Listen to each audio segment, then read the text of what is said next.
Chapter 1, The Two-Headed Serpent. Feel the thin, icy air of the Andean peaks. Where clouds crash against granite rocks and condors circle in watchful circles, something stirs in the bowels of the earth. I am Amaru, the winged serpent, the dragon of the mountains, the living bridge between what is above and what is below. I am not merely an animal, I am a concept of movement. I possess the body of a serpent, the wings of an eagle, the head of a puma, and the tail of a fish. I am the synthesis of all worlds, Hanan Pacha, the upper world, Pacha, the earthly world, and Uku Pacha, the inner world. The ethical conflict begins with the duality of chaos. I possess two heads. One looks to the past, to the deep waters of ancestral memories, the other looks to the future, to the storms to come. For the Incas, I am not a monster, to be hunted like Fenrir, but a necessary force of transmutation. The world is stagnant, whispers one of my heads, while my emerald scales scrape the bottom of a sacred cave. Pacacamac's order has become as rigid as stone. Then I will bring the water, replies the other head, whose eyes shine like the reflection of the sun on Lake Titicaca. For life that does not flow, rots. When I stretch, the earth trembles. The people in the Perca villages look to the snowy peaks and see the gleam of my wings. They know that when Amaru emerges, balance will be restored, but the price will be the shaking of everything they consider safe. I am the guardian of the secrets and treasures of the earth, but my greatest treasure is change.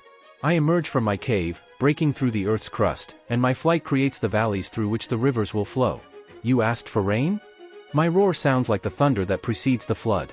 I will bring the storm, but know that the water that quenches thirst is the same that sweeps away the weak. Are you ready to be renewed? I am the beginning of the cycle. I am the serpent that bites its own destiny so that time continues to turn. Chapter 2, The Awakening of the Waters. Feel the heavy moisture rising from the valleys even before the first drop falls. When I beat my eagle wings, the air doesn't just move, it condenses. I am the lord of the waters that come from above and the waters that spring from below. In the heart of the Andes, drought is silent death, but my coming is the sound of life reclaiming its territory. The ethical conflict of this chapter is the price of abundance. The people of Tawantinsuyu cry out to me when the corn withers and the llamas weaken, but they tremble to know that I do not bring the gentle dew, I bring Pachacuti, the inversion of the world. Awaken, veins of the earth, my two heads cry in unison. I plunge into Lake Titicaca, and my fall creates waves that defy the peaks of Machu Picchu. Upon emerging, I drag with me the waters from the depths of Uku Pacha.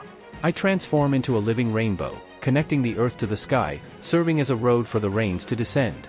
Look, Amaru, says the farmer below, shielding his eyes from the blinding light of my scales. He brought life, but he took away the bridge we built with so much effort. It's true. The water I release asks no permission. It clears clogged channels, but also redefines boundaries. I teach men that nothing is permanent. The same water that makes the grain sprout is the same water that demands you rebuild your house on firmer ground. You have forgotten how to flow, I growl as the clouds close in around me, turning my body into a storm shadow. You have become as rigid as the stones you pile up. I am the reminder that the spirit must be like the river, able to circumvent what it cannot break, and to break what refuses to change. I climb ever higher, until the ice of the mountains begins to melt beneath my inner heat. I am the thaw. I am the necessary avalanche. The world is awakening, but my thirst for transformation has not yet been quenched. For where there is water and earth, there must be the fire that forges the soul. Chapter 3, The Kiss of Fire and Rock. Feel the heat emanating not from the sun, but from the heart of the mountain. Below the roots of the mountain range, where the granite becomes liquid and the stone pulsates like a heart, I dive. My emerald scales now gleam with the ruby of magma. I am Amaru, and if in the previous chapter 1 was the flowing water, now I am the fire that shapes. The ethical conflict here is the forge through conflict. Men fear the volcano, calling it a destroyer. They do not realize that without the inner fire, the earth would be nothing but a frozen corpse in space. Why do you burn what water created? Asks the spirit of Apu, the sacred mountain, as I meander through its lava tunnels. Water nourishes the flesh, but fire tempers the spirit, replies my puma head, savoring the metallic heat of molten gold. For the earth to be fertile, it must first be ash. I entwine myself in the veins of precious metal. I am the protector of the silver and gold mines that the Incas call sweat of the sun and tears of the moon. I do not guard these treasures to be hoarded, I guard them to be sacrificed. I feel the pressure rising. The world above has become heavy, full of pride and stone palaces that have forgotten to breathe. I decide it is time for a new Pachacuti, a great change of time. I beat my eagle wings within the magma chamber. The sound is like the beating of a gong that crosses the Andes. The earth above cracks. Fissures open in the courtyards of the temples of Cusco. It is not an act of malice, but of ventilation. Feel the breath of the earth. I roar, as the ashes begin to paint the sky purple. The gold that men so desire flows for an instant, liquid and untamed, reminding them that nothing extracted from the earth truly belongs to them. I teach that wealth is like magma. If trapped, it explodes. If it flows, it creates new worlds. I emerge from the crater enveloped in flames and smoke, a rainbow of fire cutting through the night. Fire and water now dance within my body. I am the balance of opposites.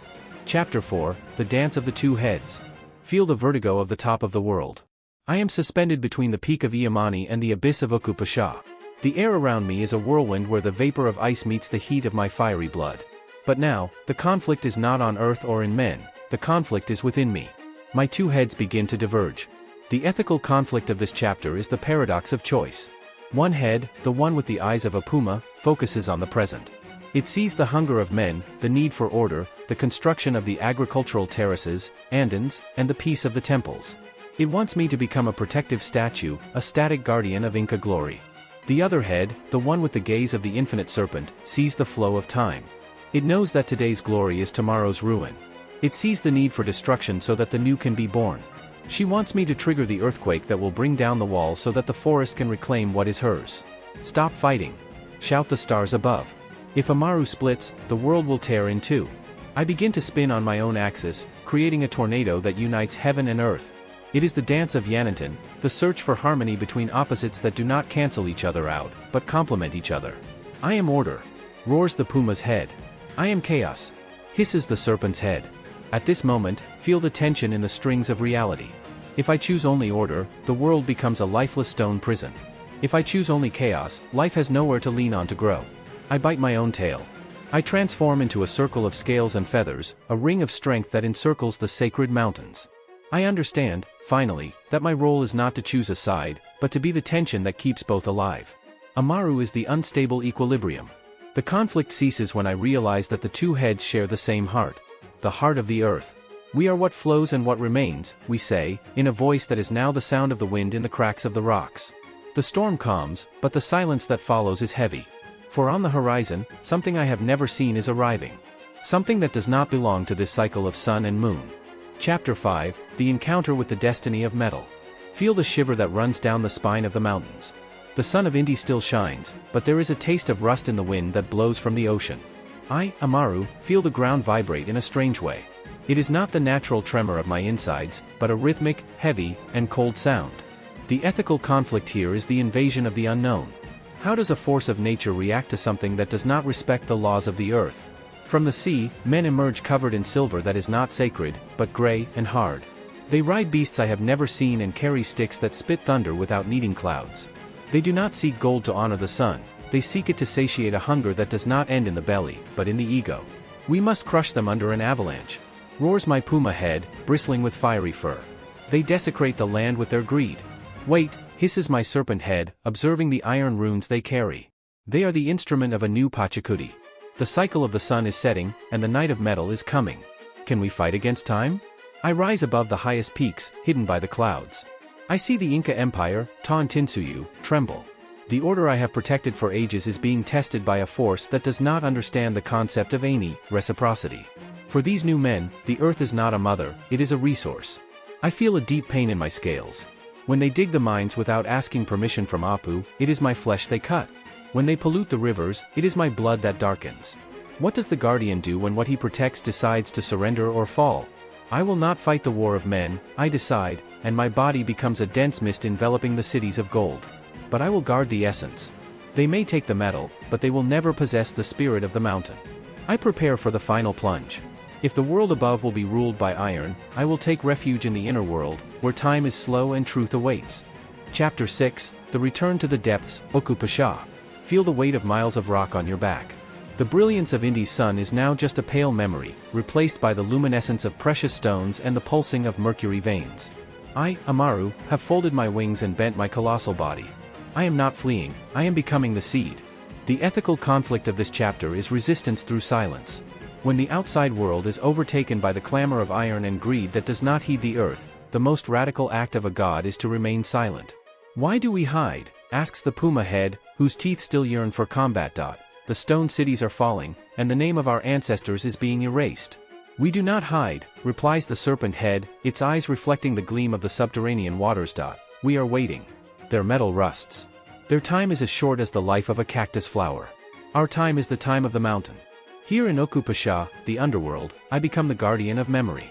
I wrap my body around the secrets that invaders will never find, the sacred language, the connection to the stars, and the true alchemy of the spirit. The number 6 represents the responsibility of maintaining balance when all seems lost.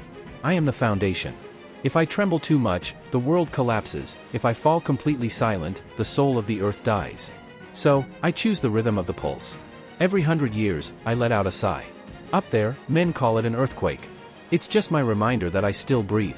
Feel the ground beneath your metal feet, I whisper through the layers of basalt. You can build your palaces on my back, but you will never own what sustains your weight. I am what was here before the first Inca, and I will be here after the last empire. I close my diamond eyes. The warmth of the magma comforts me. I become the mountain itself, waiting for the moment when the cycle will turn again and the two heads can, at last, look at a clear sky once more. Chapter 7, The Rebirth of the Rainbow. Feel the vibration in the air. The time of iron shadows and silence in the caves is being traversed by a new light. The number 7 is the search for the truth that was hidden, and today, the truth is that Amaru was never just a creature of flesh or scales. I am a phenomenon of light. I begin to unfurl from the roots of the world. My ascension is not an earthquake of destruction, but an emanation. I pass through the rock as if it were water and emerge on the snowy peaks, no longer as a beast of fire and smoke, but as Kichi, the rainbow. The ethical conflict here is redemption through beauty. After centuries of oppression and oblivion, how does an ancestral force return without becoming the very monster that fought it? "Look!" cries a child on the banks of the Urubamba River, pointing to the sky after a quick rain.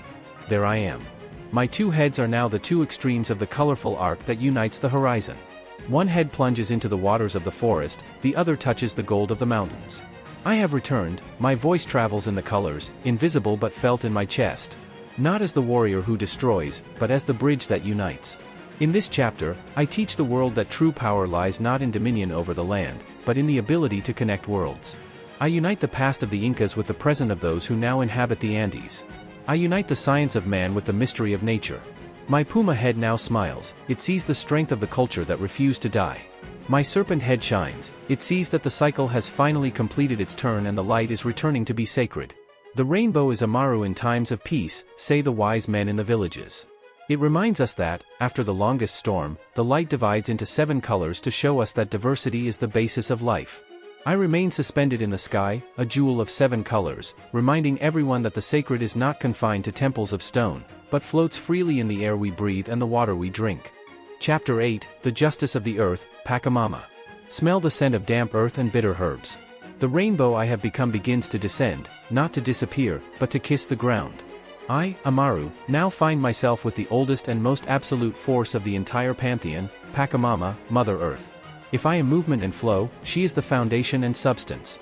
The ethical conflict of this chapter is the responsibility of care. After centuries of exploitation and open wounds in the mountains, how do the earth and its guardian react? I look at the scars of the mines, at the murky waters, and at the forgetfulness of men. My puma head roars with indignation, but Pachamama's voice sounds like the sliding of precious stones at the bottom of a river. My son, she says, and each mountain seems to agree. Do not seek vengeance against those who walk upon me. Seek the justice of balance. What they take without asking, time will demand double from them. The number 8, the symbol of infinite balance, manifests itself in our union. I wrap myself around the earth's waist, becoming the belt that holds the tectonic plates in place. I understand, I reply, my two heads resting on the ground. Justice is not a lightning bolt that falls from the sky, but the harvest of what has been sown. In this chapter, I teach men the concept of Urin and Hanan, the balance between what is above and what is below. I show that every gram of gold taken from the mountain must be paid for with a planted seed or a gesture of gratitude. I become silent justice. For those who care for the water, I will be the eternal spring. For those who harm the earth out of greed, I will be the chasm that swallows profit. I am no longer a monster that causes fear, but environmental consciousness personified. Amaru and Pachamama now work together. Where there is respect, there is abundance. Where there is contempt, Amaru merely turns in his sleep, and entire cities remember that they are made of clay. The number 8 is the knot that unites us, I whisper to the roots of the trees. I am the guardian of what she creates, and she is the body of my freedom. Chapter 9, The Secret of the Quipus. Feel the texture of the interwoven fibers. In the silence of the high altitudes, where the wind is the only historian, Amaru uses no words to preserve what he has seen. I use the qipu, the language of chords and knots. My own scales, seen from afar, resemble those sacred threads that contain the memory of an entire empire. The ethical conflict of this chapter is the preservation of truth. In a world where history is written by the victors with ink and paper, how can we ensure that the soul of a people survives? The number 9 is the number of introspection and final knowledge before conclusion. I become the invisible weaver. Each knot I tighten in my mind represents a cycle, a harvest, a tear, or a victory. Paper burns, iron rusts, hisses my serpent head, as I move my tail to mark the ground. But the knot in the soul is eternal. I teach the few who still know how to hear the sound of the stones that history is not what happened, but what remains. A simple knot for the life that is born. A double knot for the union of earth with man. A complex knot for Pachacuti, the great turning point in time. My puma head observes the young people rediscovering their roots. It sees that, although the great temples have been looted, the invisible qipu, the oral tradition, the respect for ancestors, and the runasami, Quechua, language, continues to vibrate. I kept the numbers of the universe in my folds, I say, as I coil myself into a perfect spiral. The 9 is the secret that nothing is lost. The knowledge that was buried is just waiting for the right finger to untie the knot and read history again. I am the guardian of the cryptography of the earth. To greedy eyes, the mountains are just ore. For those who know the secret of Amaru, they are a library of golden chords, telling the saga of a people who never ceased to be the sun. Chapter 10, The Circle of Eternity, Andean Uroboros. Feel the final pulse. The cold air of the Andes now carries the scent of cantuta flowers, the sacred flower of the Incas. We have reached the number 10, the return to unity, where the beginning and the end join hands. I, Amaru, am no longer a crawling serpent, nor merely a floating rainbow. I have become the circle. The final ethical conflict is the transcendence of time. How to be eternal in a world that insists on changing? The answer lies not in fighting change, but in being change itself. I bend my colossal body until my puma head meets my fish tail. I transform into the symbol of infinity above the mountain ranges. In this state, I understand that Pachacuti, the inversion of the world, is not an event of destruction, but the pulse of the heart of the universe. Everything that goes, returns. What was buried, flourishes. The cycle is complete, whisper my 2 heads, now in perfect harmony. We are the river that returns to the cloud to fall again as rain. In this chapter, I dissolve into the landscape to become the spirit of protection. I cease to be an external creature to become an internal force. I am. In the courage of those who defend the earth. In the gleam in the eyes of those who study the stars. In the strength of the hands that plant corn on ancient terraces. The number 10 is the door that opens to infinity. I taught that the fear of the monster was only the fear of the unknown, and that the power of the god was only the reflection of our own capacity to create and destroy. Amaru is proof that life always finds a way, whether through rock, fire, or oblivion. Go, I say to the wind, as my physical form becomes the very horizon line.